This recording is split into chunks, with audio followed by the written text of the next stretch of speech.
klaim host ternyata. Oke. Kalau Anda nggak pada saat masuk portal nggak dikasih nggak dikasih ID-nya ya, ID untuk jadi host. Tidak, Pak. Oh tidak ya. Oh berarti hanya dosen aja yang diinfo ID untuk jadi hostnya ya. Oke. Oke, berarti untuk ke depan nanti biar saya langsung klaim hostnya aja. Oke ya. Monggo kalau mau di record. Oh udah record ya. Oke, jadi kembali saya share screen ya. Nah ini yang kita pelajari untuk pertemuan pertama adalah sistem akuntansi pemerintah pusat atau biasa disebut dengan SAPP, Sistem Akuntansi Pemerintah Pusat. Nah, di pertemuan pertama ini kita akan bahas mengenai seperti apa sih sistem akuntansi pemerintah pusat dan nanti laporan keuangan yang dihasilkan oleh SAPP itu apa saja. Ya. Ini pokok bahasanya ada dasar hukum, ada pengertian, tujuan, karakteristik, cukup banyak nih ya. Ada kerangka, ada sistem akuntansi. Mungkin saya agak cepat aja langsung ya. Nah, memang salah satu yang menjadi dasar dari sistem akuntansi pemerintah pusat ini adalah Undang-Undang Nomor 1 Tahun 2004 yaitu Undang-Undang Perbendaharaan Negara seperti yang sudah tadi kita sebut ya. Jadi paket Undang-Undang Keuangan Negara itu ada 3, ada Undang-Undang Nomor 17 Tahun 2003 tentang keuangan negara, Undang-Undang Nomor 1 Tahun 2004 tentang perbendaharaan negara dan Undang-Undang Nomor 15 Tahun 2004 juga ya. Nah, di Undang-Undang Nomor 1 Tahun 2004 ini disebut bahwa agar informasi yang disampaikan dalam laporan keuangan pemerintah dapat memenuhi prinsip transparansi dan akuntabilitas, maka diperlukan sistem akuntansi pemerintah pusat yang sesuai dengan standar akuntansi pemerintahan. Nah, itu jadi kita perlu punya yang namanya SAPP. Ya, ini diatur di Undang-Undang Nomor 1 Tahun 2004. Kemudian di PMK nomor 2013 tahun 2013, PMK nomor 213 tahun 2013 yang sudah diperbaiki atau diubah dengan PMK nomor 2015 tahun 2016 itu diatur seperti apa sih yang namanya sistem akuntansi pemerintah pusat. Nah, ini jadi bentuk teknis real SAPP-nya itu ada di PMK 213 tahun 213 tahun 2013 atau yang sudah diubah dengan PMK 215 tahun 2016.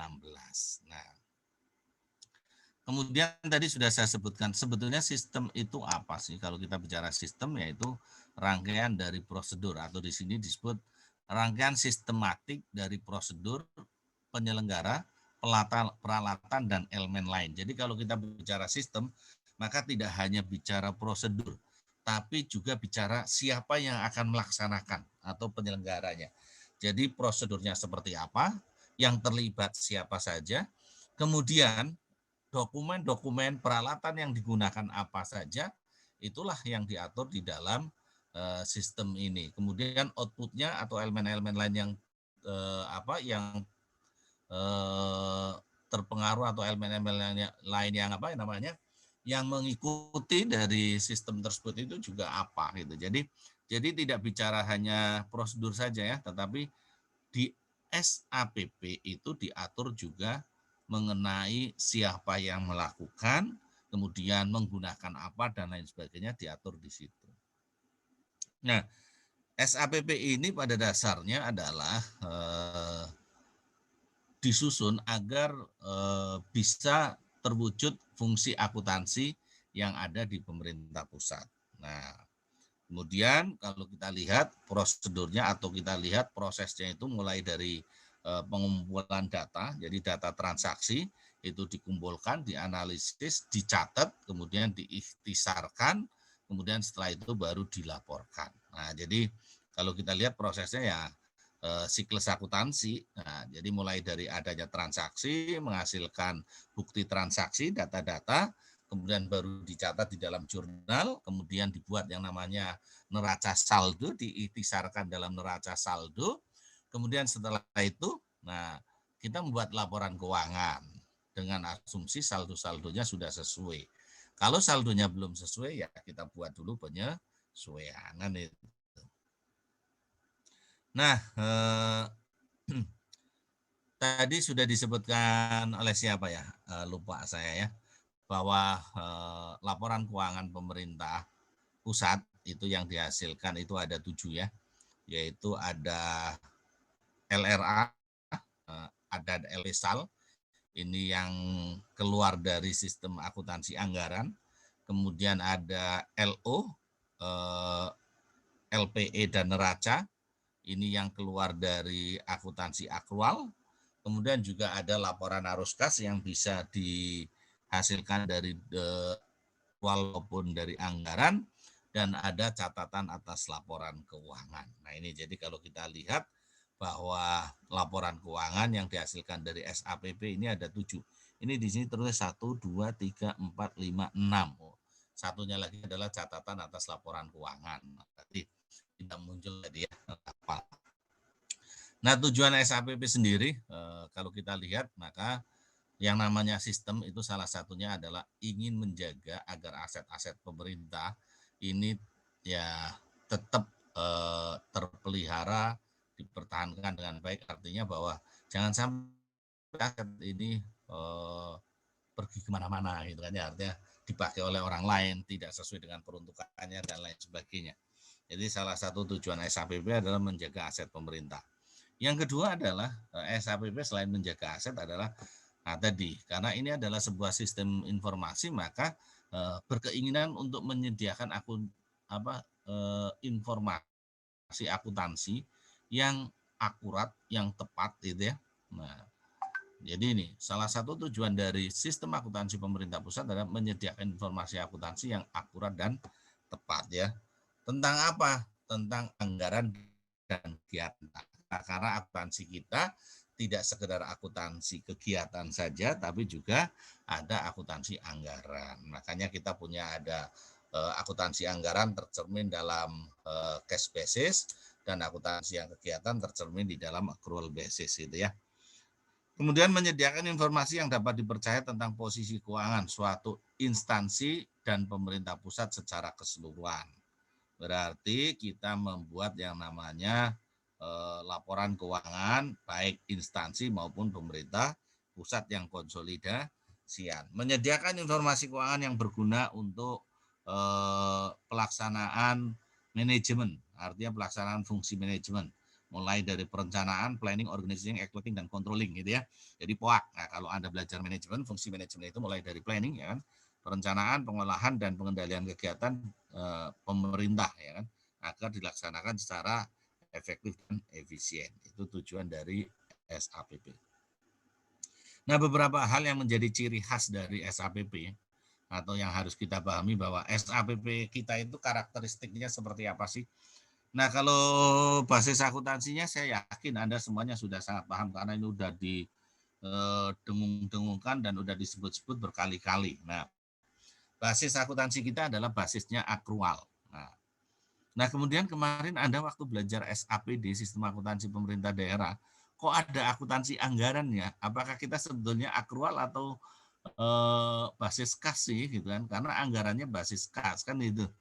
Nah, memang walaupun anggarannya basis kas itu tidak ada masalah karena yang dimaksud dengan basis akrual adalah bahwa sistem akuntansinya adalah berbasis akrual. Sedangkan untuk akuntansi anggaran nanti akan mengikuti dari pendekatan anggaran yang kita pakai. Karena penganggaran kita adalah pendekatannya basis kas, maka akuntansi untuk anggaran kita masih menggunakan cash basis. Tapi bukan berarti kita tidak menggunakan akrual penuh ya, dalam istilah akuntansi tetap kita menggunakan akrual penuh gitu ya.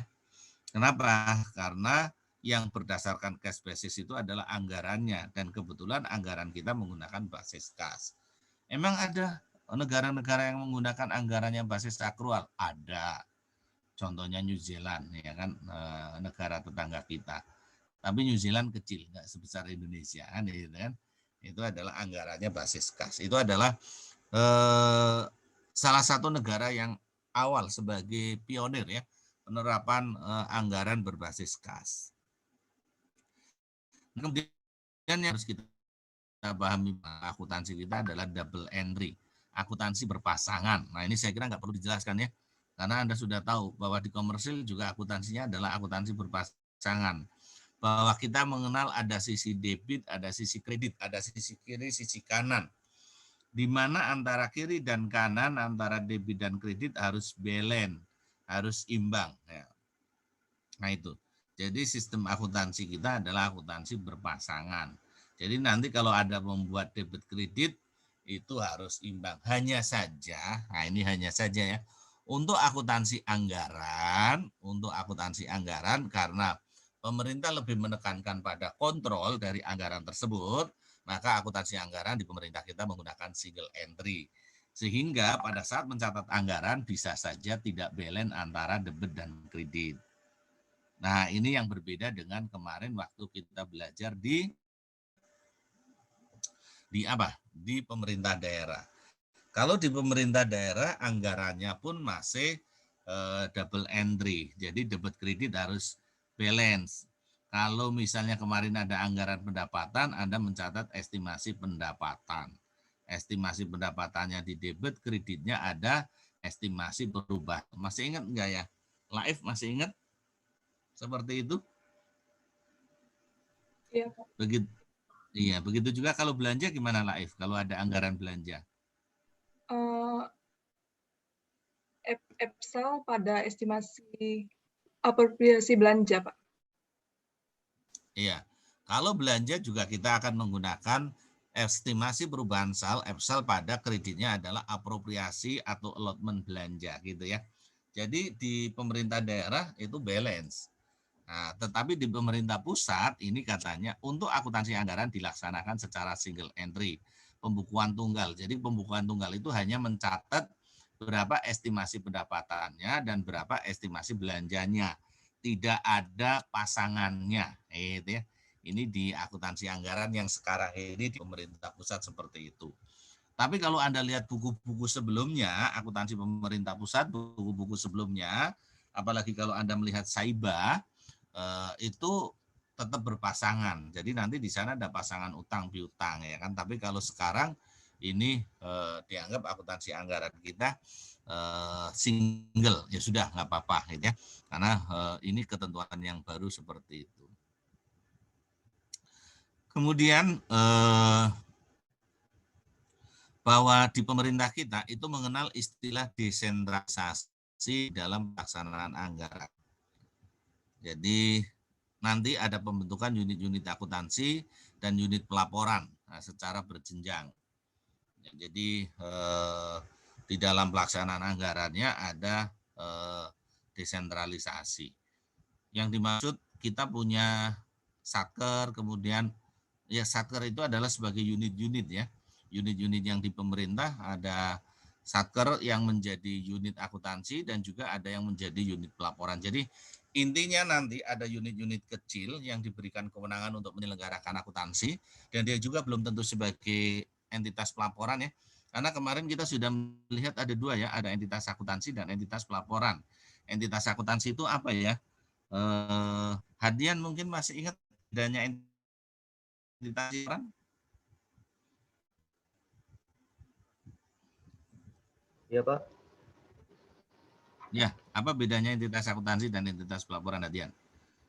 Kalau entitas akuntansi itu yang melakukan pencatatan dan pencatatan seluruh kegiatan, sedangkan pelaporan yang menyusun laporan keuangan atau mengkonsolidasikan gitu Kak.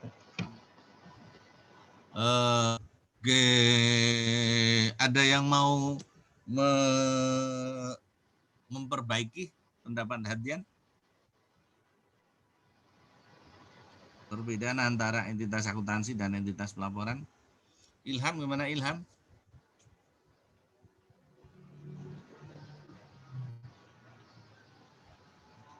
Halo Ilham. Ya, Pak. Ya. Ya, apa perbedaan entitas akuntansi dan entitas pelaporan Ilham? Kalau yang pelaporan itu yang mengkonsolidasi yang akuntansi, Pak. Mengkonsolidasi akuntansi. Kalau yang entitas akuntansi? Kalau yang akuntansi tetap melakukan pelaporan. tapi tidak melakukan konsolidasi. Oke. Ada lagi mungkin Gamarah mau menegaskan atau mau gimana Gamarah? Kalau entitas pelapor itu Pak, dia sebagai pengguna anggaran, jadi dia buat laporan keuangan. Jadi kalau misalnya dalam pemerintah daerah, entitas akuntansi itu SKPD Pak. Terus kalau entitas pelapor itu dia akan mengkonsolidasikan seluruh laporan keuangan dari SKPD lainnya, jadi laporan keuangan pemerintah daerah begitu Pak.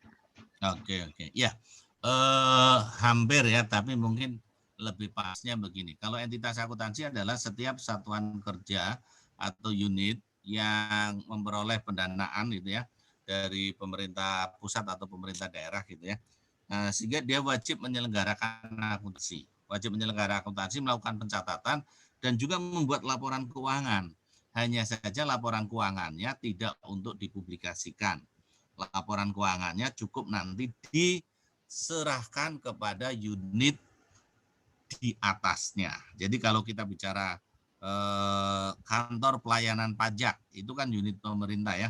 Jadi kalau kantor pelayanan pajak Jurangmangu atau Pondok Aren, nah maka otomatis nanti dia wajib membuat akuntansi dan membuat laporan keuangan. Tapi laporan keuangannya tidak dipublish.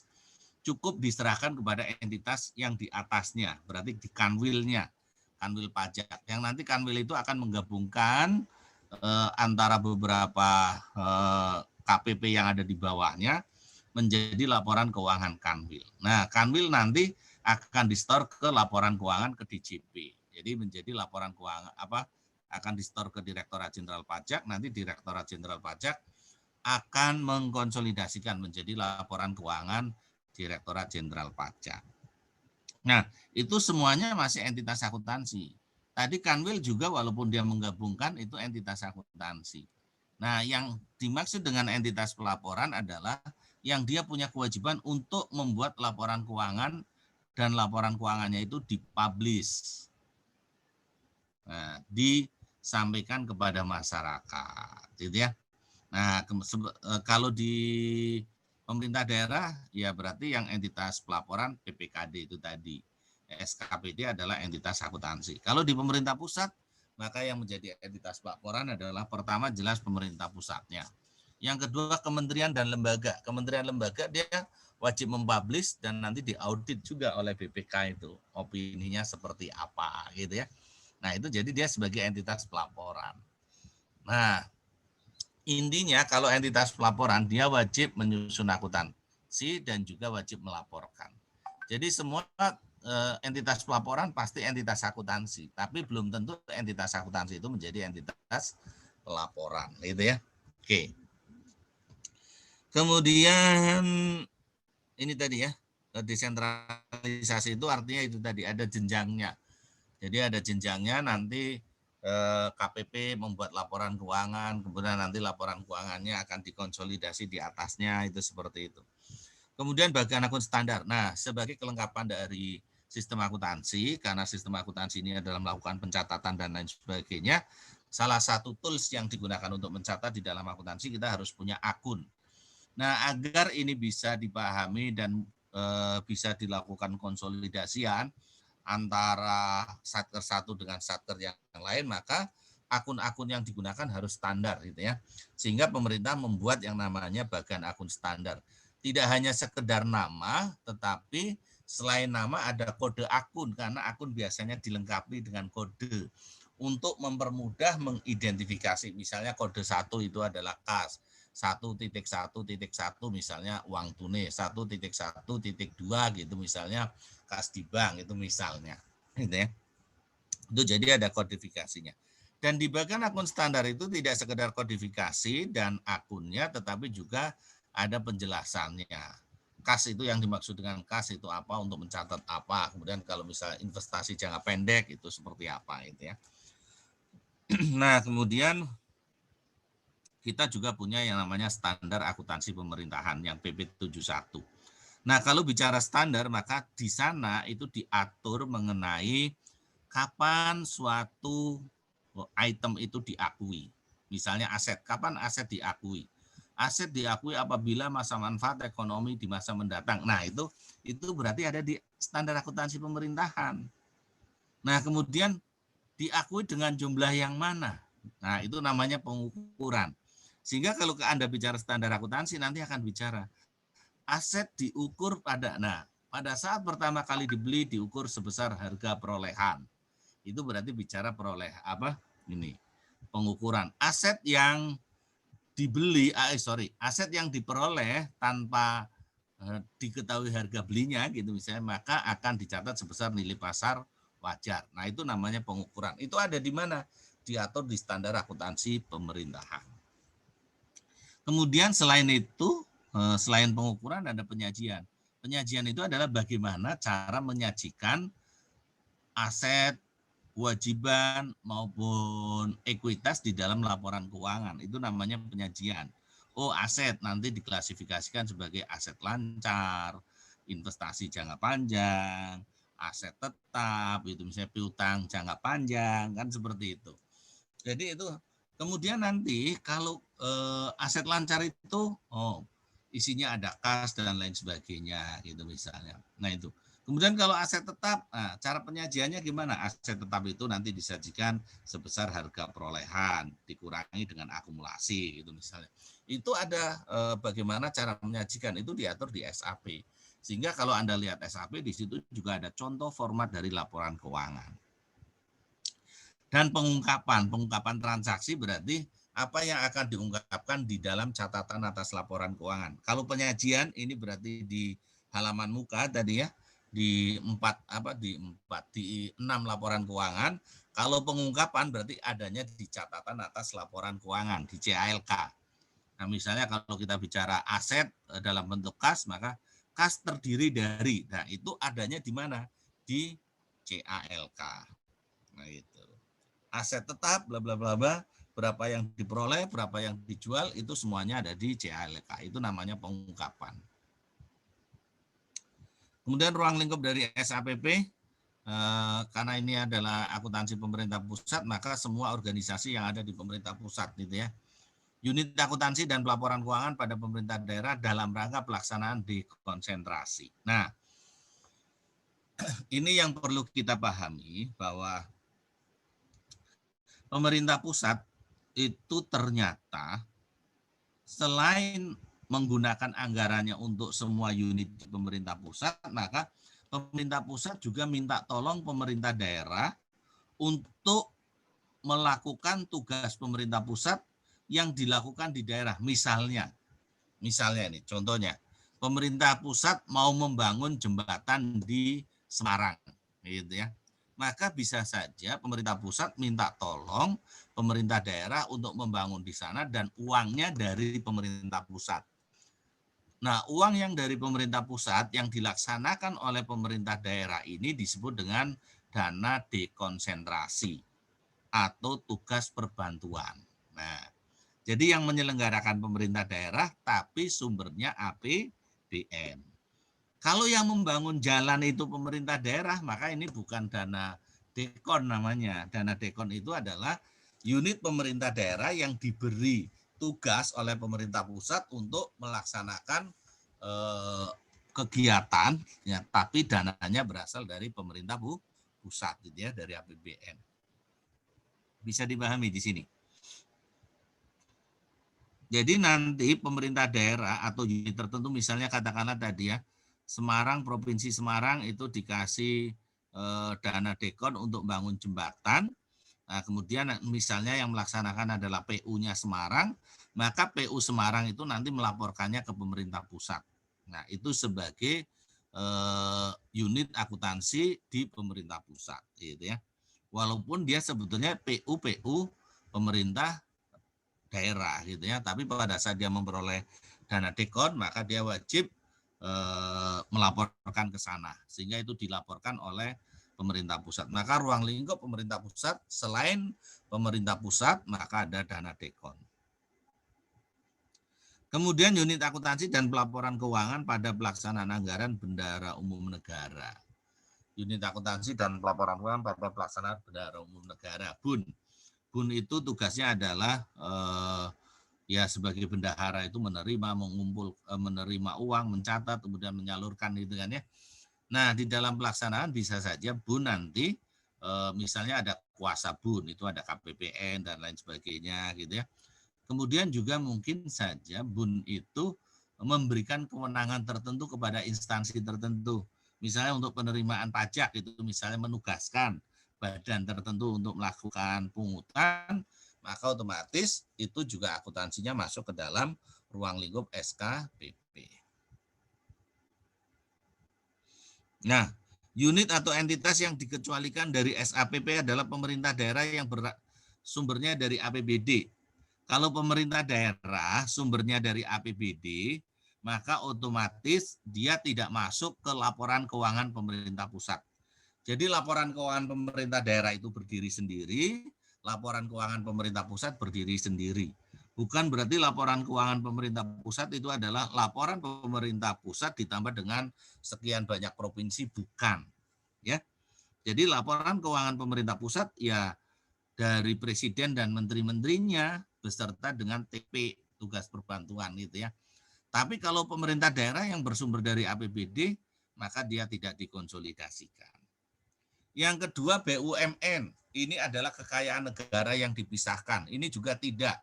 Jadi kalau Anda melihat laporan keuangan pemerintah pusat, maka di sana tidak ada yang namanya aset BUMN yang dicatat oleh pemerintah pusat maupun aset BUMD. Gitu ya.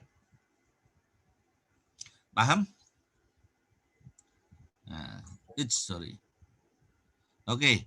Kemudian kita bicara ya ini gambaran besar atau kerangka ya, kerangka umum dari yang namanya SAPP. Secara umum SAPP itu terdiri dari dua sistem. Yang pertama namanya sistem akuntansi instansi. Nah, yang sebelah kanan, yang warnanya kuning emas. Nah, kenapa saya sebut duluan? Ini yang rinciannya enggak banyak, gitu ya. Sistem akuntansi instansi, ya itu adalah yang ada di entitas-entitas akuntansi. Ada di KPP, ada pokoknya semua satuan kerja itu melakukan yang namanya ini, sistem akuntansi instansi. Nah, nanti sistem akuntansi instansi itu dibagi menjadi dua. Ini sebetulnya namanya sistem akuntansi keuangan atau SAK ya sebetulnya ya. Cuman karena akuntansi kita menggunakan akuntansi basis akrual, seringkali disebut dengan SAIBA, sistem akuntansi instansi berbasis akrual. Harusnya ini namanya SAK ini ya. Nah, saat ini kita sebagian menggunakan SAIBA, sebagian lagi menggunakan aplikasi yang namanya Sakti, sistem akuntansi tingkat instansi. Ini harusnya namanya sistem akuntansi keuangan, tapi nggak apa-apa. Ini kita sebutnya SAIBA, sistem akuntansi berbasis akrual. Tapi yang benar adalah sistem akuntansi keuangan ya. Karena sekarang pakainya SAIBA sebagian ya. Tapi kalau Kementerian Keuangan tidak lagi menggunakan SAIBA, menggunakan yang namanya Sakti. Oke, saya stop dulu share screen-nya. Saya ganti SAK aja.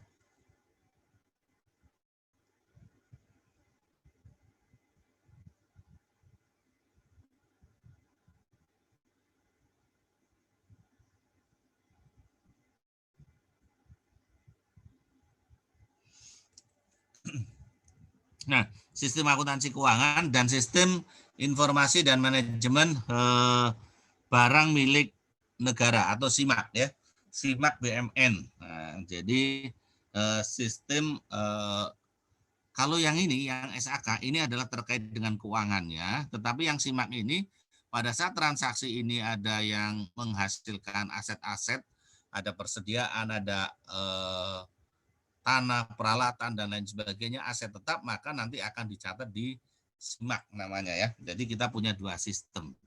Nah, nanti dari dua sistem ini kita akan membuat yang namanya laporan keuangan kementerian atau lembaga atau laporan keuangan instansi gitu ya.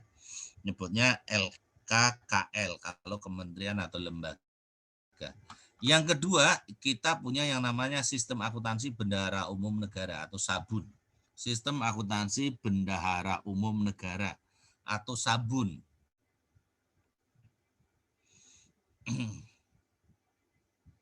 Nah, SABUN ini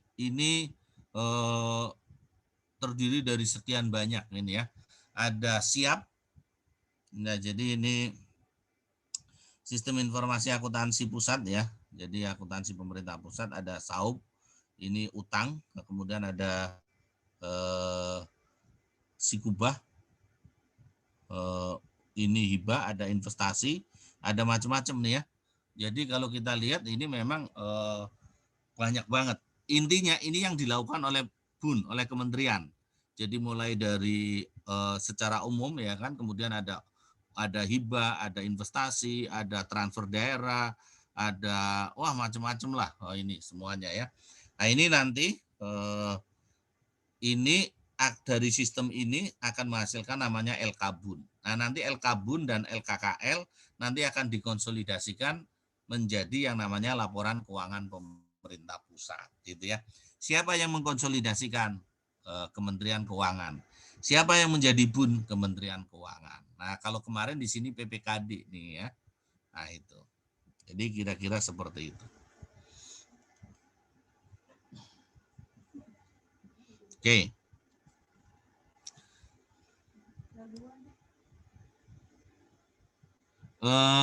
Layar saya yang kelihatan full apa enggak nih Mas? Tadi full Pak barusan. Sekarang full. Oke. Iya. Oke.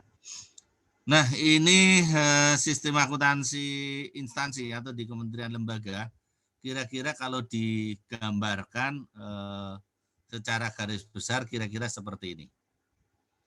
Ya, secara umum, nah ini ada transaksi ya, ada transaksi anggaran, berarti ada anggaran, kemudian ada transaksi realisasi. Nah, nanti transaksi realisasi ini ada juga yang terkait dengan menghasilkan BMN, barang milik negara, bisa tanah, gedung, peralatan dan mesin dan lain sebagainya gini ya. Jalan, jembatan, irigasi dan jaringan atau jalan irigasi dan jaringan. Kalau di pemerintah pusat nyebutnya jalan irigasi dan jaringan ya. Nah, kemudian ada transaksi penyesuaian ini ya. Secara umum ini kegiatannya gitu ya. Kemudian nanti diproses di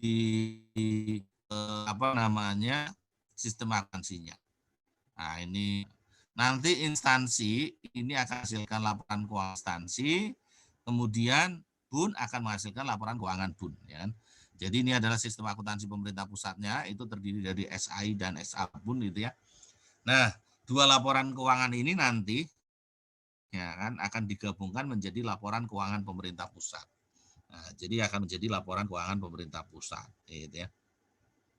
Nah, laporan keuangan pemerintah pusat inilah nanti yang akan dipublish, tapi sebelum dipublish nanti akan diaudit oleh BPK ini ya, oleh BPK. Jadi pada dasarnya ini ada transaksi-transaksi. Ya kalau di SAI ada transaksi ini, kalau di SABUN ada transaksi yang terkait dengan kas ya kan, terkait dengan anggaran. Nah, ini karena kalau kita bicara BUN itu adalah lebih banyak kepada realisasi anggaran itu ya. Kalau Menteri Keuangan beli barang, beli tanah, beli gedung, maka Menteri Keuangan itu bertindak sebagai instansi sebetulnya. Nah, sehingga Menteri Keuangan itu punya dua kaki, kaki sebagai BUN dan kaki sebagai instansi gitu ya. Jadi kalau beli barang ya maka dicatatnya di SAI. Tapi kalau kita bicara Menteri Keuangan sebagai pengelola aset, sebagai pengelola kas ya kan, anggaran dan lain sebagainya masuknya ke BUN ini tadi. Nah ini ya. Jadi ini kalau kita lihat di BUN ini, nah ini secara umum maka BUN itu ya ini tadi sistem akuntansinya ini ya.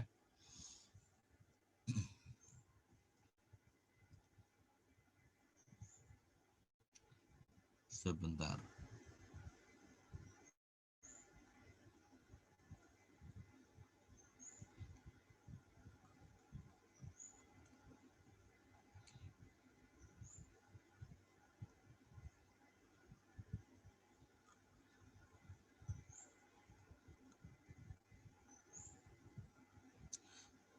Oke, layar yang kelihatan apa di tempat Anda? Word atau masih apa? PowerPoint? PowerPoint. PowerPoint. Oh, PowerPoint ya. Ya sudah, nggak apa-apa.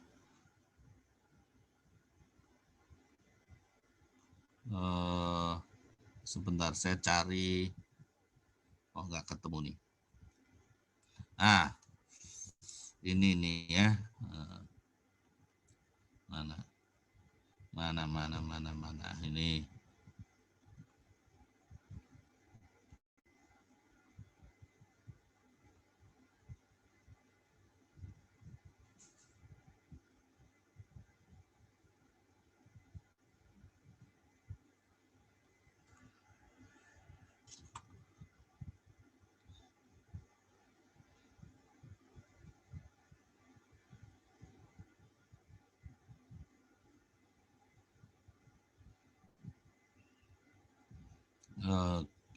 Oke.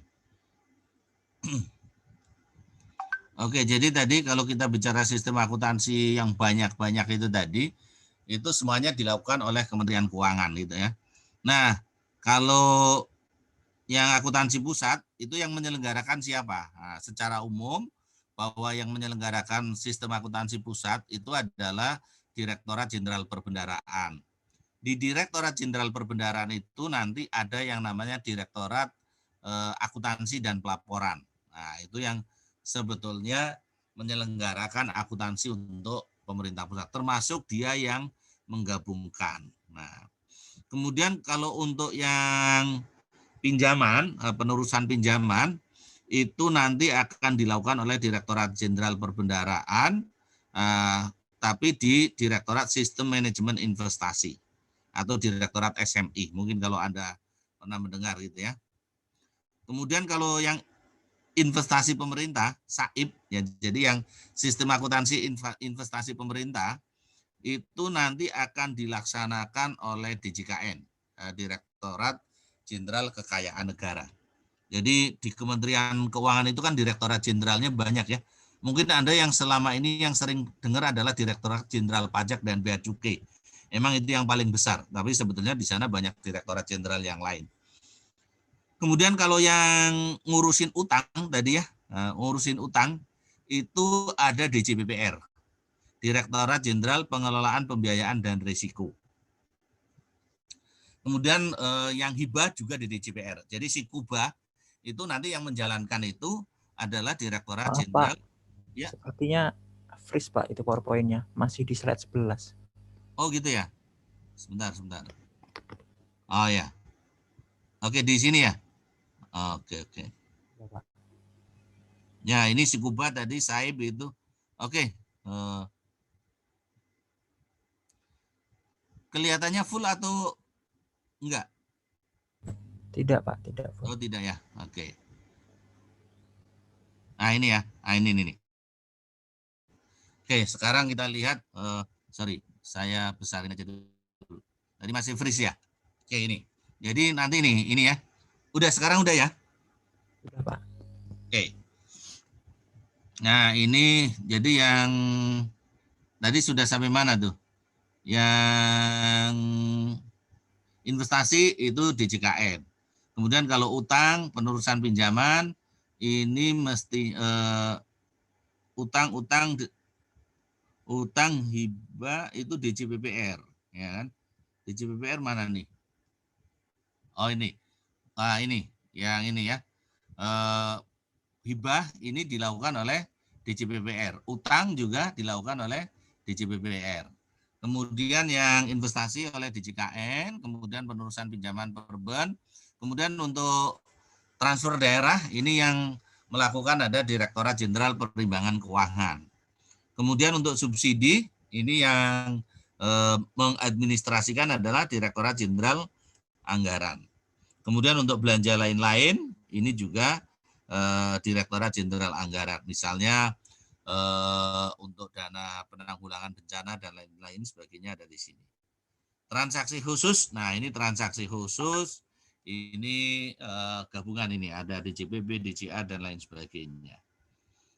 Kemudian untuk bun badan lainnya ini dilakukan oleh Direktorat Jenderal Perbendaharaan. Jadi Menteri Keuangan, Anda bisa bayangkan Menteri Keuangan itu ternyata melakukan transaksi selain transaksi transaksi kas, itu dia melakukan kegiatan-kegiatan ini ya, melakukan kegiatan-kegiatan yang lumayan banyak gitu ya. Gitu. Lah kalau Direktorat Jenderal Pajak kok tidak ada ya, Direktorat Jenderal Bea dan Cukai. Nah, kalau Direktorat Jenderal Pajak, Direktorat Jenderal Bea Cukai itu bukan Menteri Keuangan sebagai bun, tapi Menteri Keuangan sebagai satker, sebagai satuan kerja, sebagai teknis gitu ya.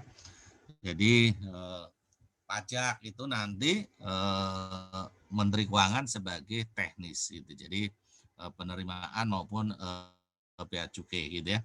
Tapi kalau sebagai bun ini itu kira-kira. Oke, lanjut ya ke slide berikutnya. Kita masih punya waktu kan ya? Kita sampai jam 10 ya. Berarti masih ada 20 menit lagi. Oke, ya udah agak cepat dikit lah ya. Nah, ini untuk akuntansi, unit akuntansi dan pelaporan keuangan Bendahara Umum Negara disebut dengan WABUN. Nah, jadi nanti kita punya bicara namanya unit akuntansi. Jadi unit akuntansi BUN itu disebut dengan WABUN. Unit akuntansi dan pelaporan keuangan pembantu Bendahara Umum Negara. Nah, kita juga punya pembantu UAP BUN. Nah, ini memang sebutannya banyak ini. Beda dengan di pemerintah daerah yang sedikit singkatannya. Nah, ini ya. Kemudian ada unit akuntansi pelaporan keuangan kuasa bendahara umum. Jadi UAKBUN. Nah, unit akuntansi dan pelaporan keuangan koordinator kuasa bendahara umum negara tingkat kantor wilayah. Itu disebut dengan UAKBUN. Nah, kantor wilayah itu tadi ya, Kanwil Pajak, kalau ini berarti Kanwil Perben, nah, Kanwil Perbendaharaan. Ini kan BUN, nah kantor wilayah perbendaharaan gitu ya. Jadi Kanwil Perben. Kemudian ada unit akuntansi pelaporan keuangan kuasa bendahara umum. Kuasa ini KPPN. Berarti ini KPPN yang ada di daerah itu disebut dengan WAKBUN, ya kan? WAKBUN daerah, ya kan? Kemudian unit akuntansi dan pelaporan keuangan pembantu pengguna anggaran eselon 1 atau UAPA eselon 1 BUN. Nah, itu jadi kemudian unit akuntansi dan pelaporan keuangan kuasa pengguna anggaran bendahara umum negara. Jadi memang nanti akuntansi pemerintah pusat itu kita mengenal ada unit akuntansi kuasa pengguna anggaran KPA, nah, secara umum nih ya. Ada KPA, unit akuntansi kuasa pengguna anggaran, ini adalah satker gitu kan ya. Kemudian unit akuntansi pengguna anggaran ini pembantu pengguna anggaran. Kalau PA itu menteri ya. Pembantu pengguna anggaran ini adalah eselon 1 ya. Itu seperti itu. Nah, kalau di BUN ya tinggal UAPA BUN, UAPA BUN itu kan ya, itu ditambahin BUN. Tapi nanti kalau di kementerian lembaga juga yang SAI, yang sistem akuntansi instansi, kita mengenal istilah ini juga. UAPA, UAPA gitu kan ya, itu seperti itu.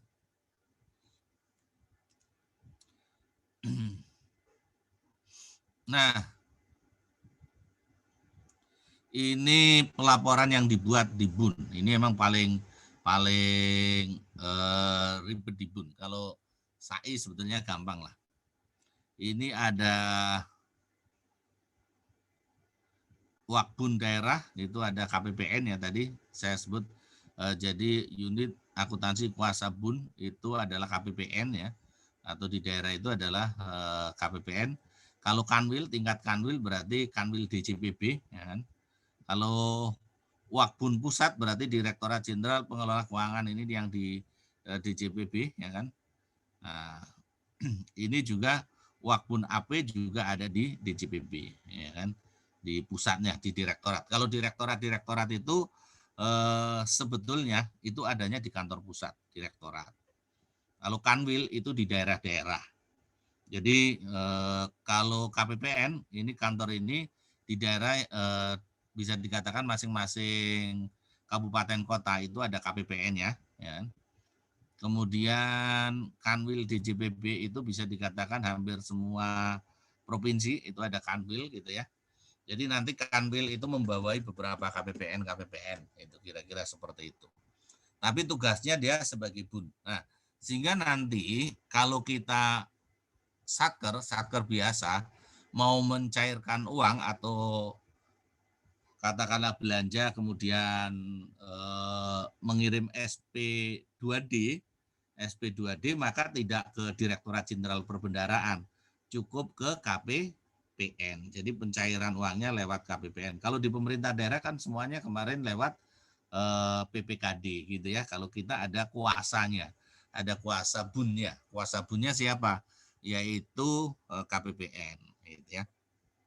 Nah, secara umum nanti BUN, nah ini BUN itu akan membuat laporan keuangan, ada laporan arus kas, LPE, neraca, dan catatan atas laporan keuangan. Nah ini ya, ini yang dibuat oleh BUN. Nah kalau sistem akuntansi pelaporan keuangan dan utang nih ya, utang pemerintah SAUP, ini tadi yang menyelenggarakan siapa? Kalau SAUP tadi sudah disebut yang menyelenggarakan adalah DJPPR gitu ya. Ini transaksi yang dilakukan oleh DJPPR terkait dengan sistem akuntansi utang, ya kan, sistem akuntansi utang pemerintah, SAUP ya, sistem akuntansi utang pemerintah ini mengadministrasikan pembayaran bunga, pembayaran cicilan, penerimaan utang, kemudian juga lindung nilai. Lindung nilai itu semacam ya hampir semacam asuransi lah itu. Artinya bagaimana DJPPR itu melakukan kegiatan agar utang-utang pemerintah ini bisa terbayar sesuai dengan waktunya gitu ya. Nah, kemudian laporan yang dihasilkan itu ada LRA, ada LO, ada LPE, ada neraca, ada CLK. Nah, itu ya. Nah, kalau Anda lihat di sini ya kan, ini secara umum memang laporan keuangannya hampir lengkap ya, hampir lengkap. Jadi ada LRA, ada LO, LPE, neraca, CLK, yang tidak ada LP SAL dan laporan arus kas. Nah, itu ya. Nah, kalau sebagai bendahara umum nanti dia wajib membuat laporan arus kas. Jadi laporan arus kas sama seperti di pemerintah daerah, yang wajib membuat adalah yang menjalankan fungsi perbendaharaan. Nah, karena DJPPR ini lebih banyak, walaupun dia sebagai BUN ya, ini sebagai BUN, tapi dia bukan pengelola kas, karena pengelola kas ada di DJPB, sementara DJPPR pengelola utang, maka dia tidak wajib membuat laporan arus kas. Nah, kalau hibah sikubah ini juga sama. Hibah ada di siapa? Siapa yang menjalankan sikubah? Ada di siapa? DJPPR. DJPPR, ya sama. Sikubah ini juga dijalankan oleh Direktorat Jenderal Pengelolaan Risiko dan Pembiayaan DJPPR. Ya kan? Ini selaku pengelola hibah. Nah, ini secara umum kalau dia melakukan hibah itu apa saja yang dicatat gitu ya.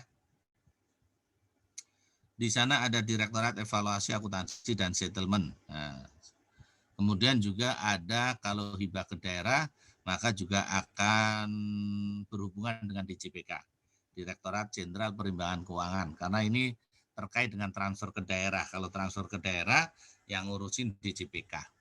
Nah, dokumen sumbernya adalah berita acara serah terima hibah. Ada DIPA. DIPA. Apa itu DIPA ya?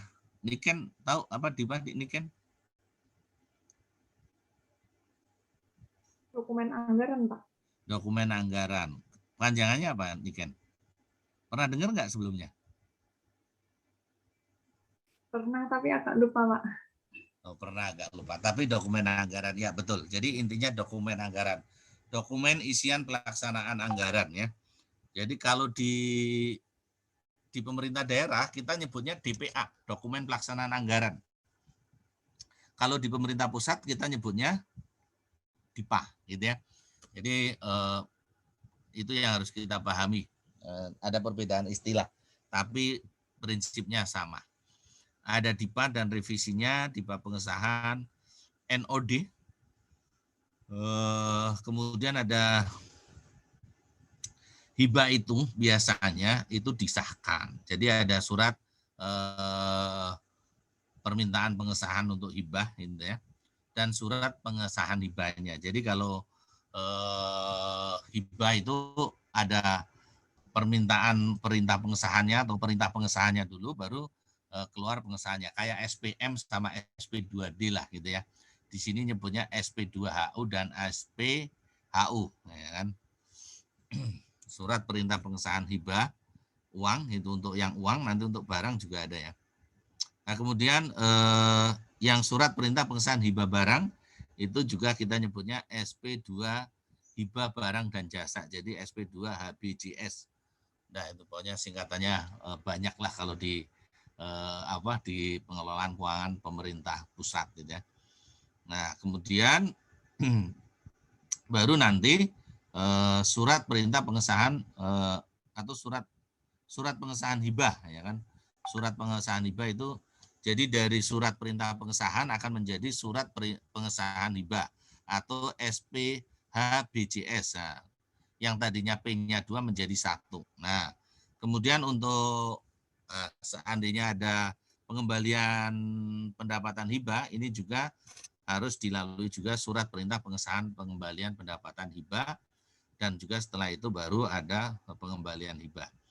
Jadi hibah itu kalau kita dapat hibah itu akan dicatat kalau sudah ada pengesahannya, gitu.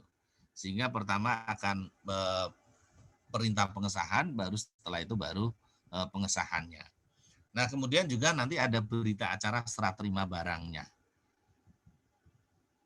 Kemudian surat pernyataan telah menerima hibah. Nah, kemudian ada SSBP, surat setoran, ya. Kemudian ada memo penyesuaian. Ya.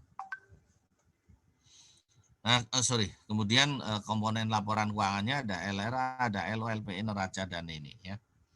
Kemudian untuk SAIP, investasi siapa tadi yang melaksanakan?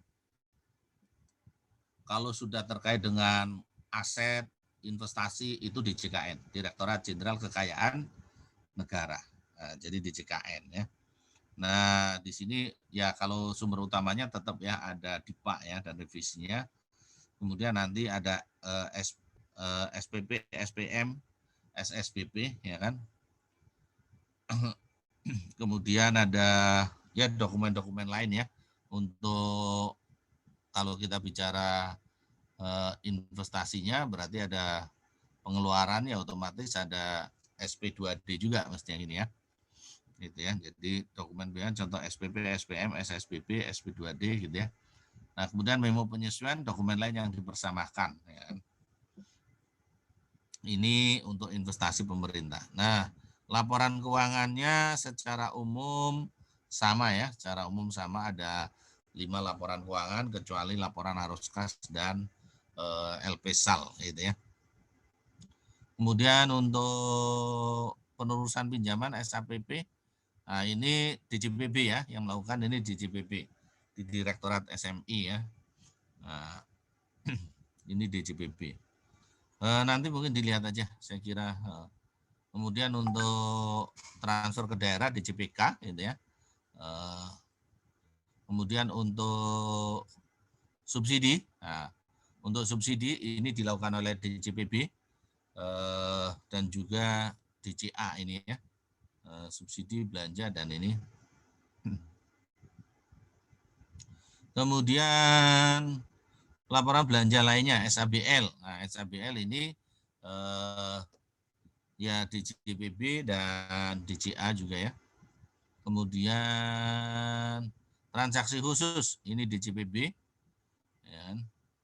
Kemudian untuk badan lainnya ini juga ada di DJPB. Jadi itu. Oke, jadi secara umum seperti itu. Udah hampir habis ya waktunya ya. Kemudian secara umum ya saya kira ini proses normal ya. Jadi kalau yang namanya sistem akuntansi, ada input, kemudian ada proses, ada output. Ya prosesnya kita sudah menggunakan aplikasi yang integrasi. Ya. Nah, alur penyusunan laporan keuangan itu kira-kira seperti ini. Ini kalau di BUN ya, ini masih bicara di BUN. Nanti masing-masing tadi ya, ada SAUP atau sistem informasi utang pemerintah, ada SIKUBA, HIBA, ada SAIP gitu kan ya, ada SAPP, ada transfer ke daerah, SATD gitu ya, dan lain-lain sebagainya. Ini pada prinsipnya memang ini semuanya dikerjakan oleh Menteri Keuangan, hanya beda-beda direktoratnya saja gitu kan ya. Kemudian nanti akan digabungkan. Nah, ini laporan keuangan tadi ya. Yang ini yang ada laporan arus kas ya, yang dari KPPN karena dia menjalankan perbendaharaan. Ini ada laporan arus kasnya. Kemudian ini yang ada 5 laporan itu tadi, nanti akan digabungkan dulu nih oleh APK, Direktorat Akuntansi dan Pelaporan Keuangan. Direktorat Akuntansi dan Pelaporan Keuangan di DJPB. Kemudian nanti baru akan menjadi laporan keuangan BUN. Nah, nanti kalau menjadi laporan keuangan pemerintah pusat, ini LK BUN ditambah dengan LK KL gitu ya. Nah, itu kira-kira. Nah, untuk instansi atau untuk SAI ya, sistem akuntansi instansi secara umum ini relatif lebih simpel ya. Ini sama ya, ada prosesnya dari bukti transaksi, jurnal, buku besar, ini siklus akuntansi secara umum.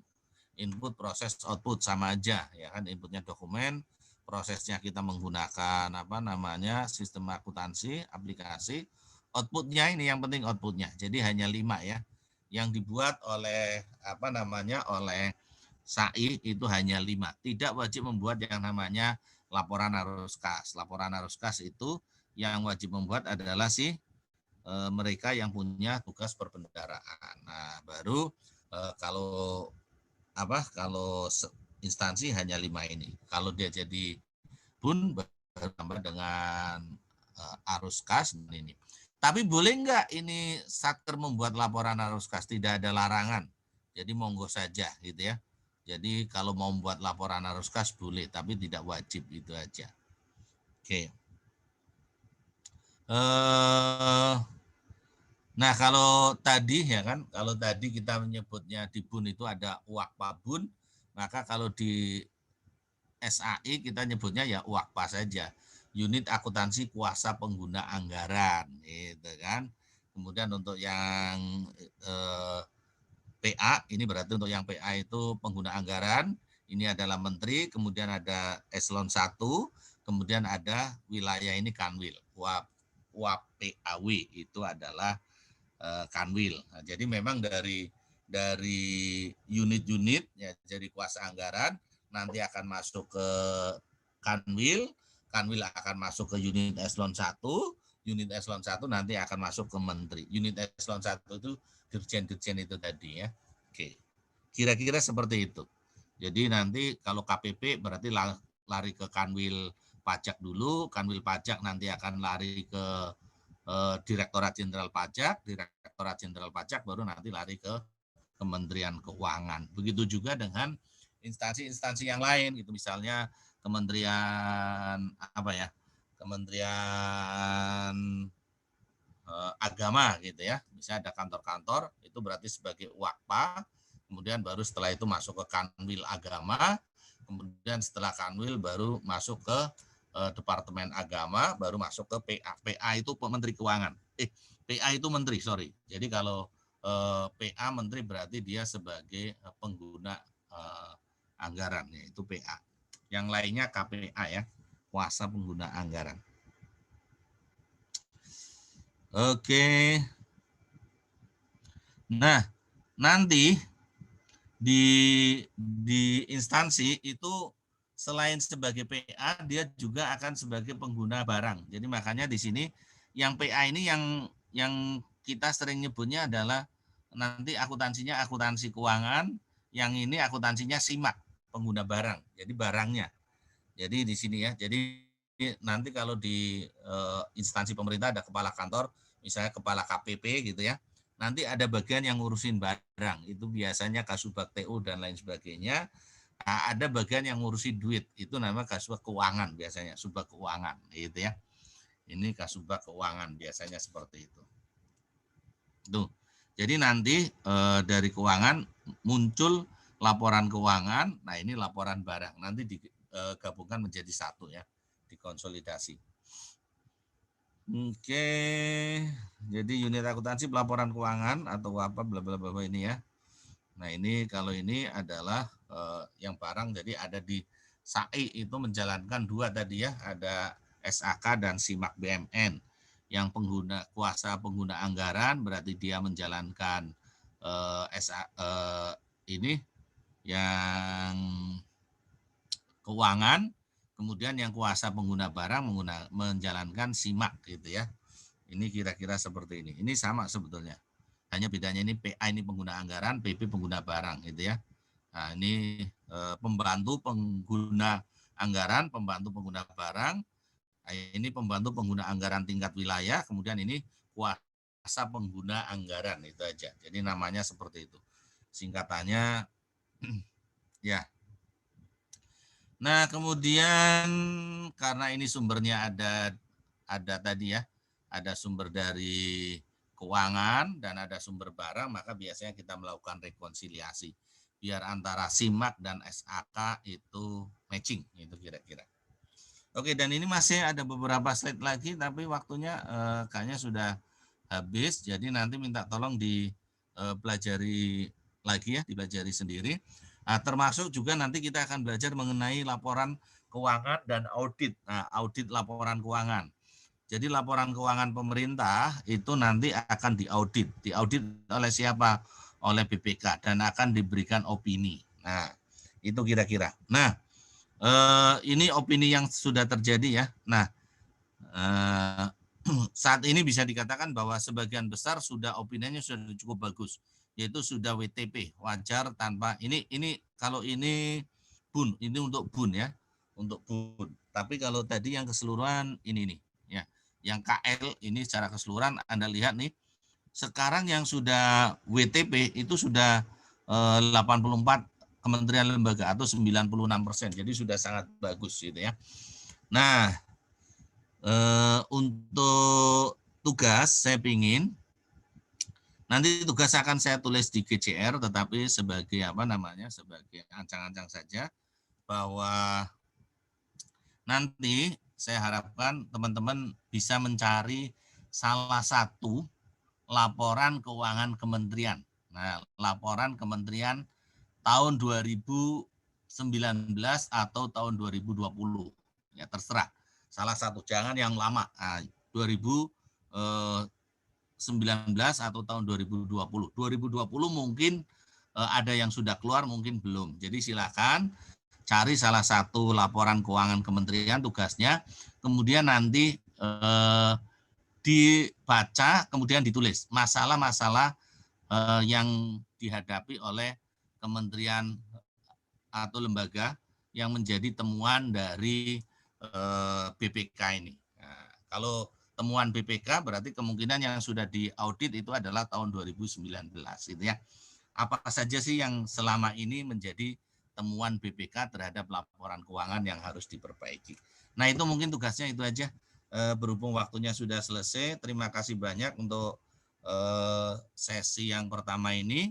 Mudah-mudahan semuanya bisa memahami dan mudah-mudahan apa yang kita pelajari ini bisa bermanfaat. Terima kasih ya.